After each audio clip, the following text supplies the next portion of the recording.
ဘောလုံးလောကရဲ့ဂိုးလို့သတ်မှတ်ခံထားရတဲ့မက်ဆီကအခု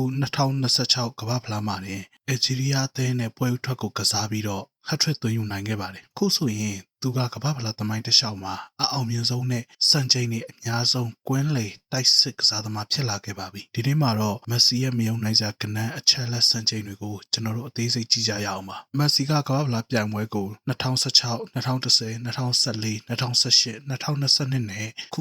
2026အထိစုစုပေါင်း6ချိန်ထိပါဝင်ကစားခဲ့ရပါတယ်။အဲဒီ6ချိန်ထိကစားခဲ့ရတဲ့ကစားသမားတွေကတကယ်တော့အများကြီးမရှိပါဘူး။အယ်ဂျီးရီးယားနဲ့ကစားခဲ့တဲ့ကမ္ဘာဖလားအဖွင့်ပွဲအပြီးမှာတော့မက်ဆီကစားခဲ့တဲ့စုစုပေါင်းကမ္ဘာဖလားပွဲရေအတွက်က28ပွဲထိရှိလာခဲ့ပါတယ်။ဒါကဂျာမနီကနဝင်လော်တာမာတီယက်စ်ကိုကြော်ဖြတ်ပြီးတော့သမိုင်းတစ်လျှောက်ပွဲအများဆုံးကစားခဲ့တဲ့ကစားသမားစံချိန်ကိုချိုးဖျက်ခဲ့တာဖြစ်ပါတယ်။သူ့ရဲ့သွင်းဂိုးတွေကိုကြည့်မယ်ဆိုရင်လည်းအခုအယ်ဂျီးရီးယားနဲ့ပွဲကဟတ်ထရစ်အပါအဝင်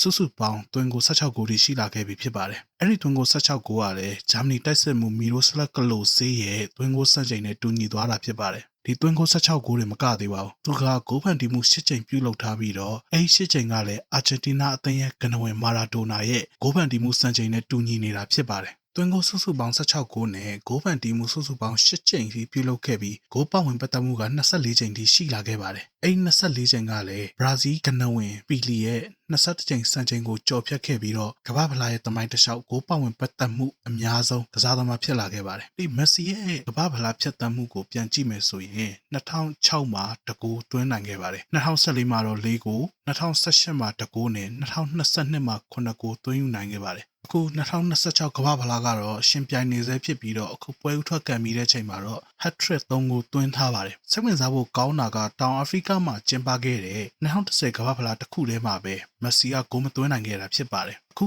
အယ်ဂျီးရီးယားနဲ့ပွဲမှာသွင်းခဲ့တဲ့ဟတ်ထရစ်ကမက်ဆီရဲ့ကမ္ဘာဖလားသက်တမ်းတစ်လျှောက်ပထမဆုံးဟတ်ထရစ်ဖြစ်ပြီးတော့အသက်38နှစ်နဲ့358ရက်အရွယ်မှာပဲသူသွင်းယူနိုင်ခဲ့တာဖြစ်ပါတယ်။ဒါကလည်းကမ္ဘာဖလားရဲ့သမိုင်းမှာအသက်ကြီးဆုံးဟတ်ထရစ်ရှင်ဖြစ်မှတ်တမ်းဝင်သွားခဲ့ပြီဖြစ်ပါတယ်။ပြီးတော့ဒီစံချိန်ကိုအရင်ကတင်ခဲ့ဘူးတာကတော့သူ့ရဲ့ပြိုင်ဘက်ခရစ္စတီယာနိုရိုနယ်ဒိုဖြစ်ပါတယ်။ပြီးတော့သူ့ရဲ့အဓိကပြိုင်ဘက်ခရစ္စတီယာနိုရိုနယ်ဒိုပြီးရင်ကမ္ဘာဖလား9ချိန်မှာဂိုးသွင်းနိုင်ခဲ့တဲ့ဒုတိယမြောက်ကစားသမားလည်းဖြစ်လာခဲ့ပါတယ်။မက်ဆီကအရင်ကအီတလီနောက်ခံလူမာတီနီတင်ထားတဲ့ကမ္ဘာဖလားရဲ့မိနစ်အများဆုံးကစားသမားစံချိန်ကိုလည်းရိုက်ချိုးထားနိုင်ုံနဲ့မကဘဲနဲ့ကမ္ဘာဖလားရဲ့အကောင်းဆုံးကစားသမားစုဖြစ်တဲ့ Golden Ball ဆုကိုလည်း2014နဲ့2022မှာ2ချိန်တိုင်ရခဲ့မှုတဲ့တဦးတည်းသောကစားသမားဖြစ်ပါတယ်။အခု2026မှာမက်ဆီပြသနေတဲ့ခြေစွမ်းကကစားသမားတစ်ယောက်ရဲ့အသက်အရွယ်ဆိုတာကိန်းဂဏန်းတစ်ခုသာဖြစ်ပြီးတော့အသင်းကိုနီးပြဟာပိုင်းကဘယ်လောက်ထိဦးဆောင်နိုင်လဲဆိုတာပြသနေတာဖြစ်ပါတယ်။ကဲခင်ဗျားတို့ရောအသက်38နှစ်ရွယ်မှာတော့ကမ္ဘာစံချိန်တွေကိုတစ်ခုပြီးတစ်ခုရိုက်ချိုးနေတဲ့မက်ဆီက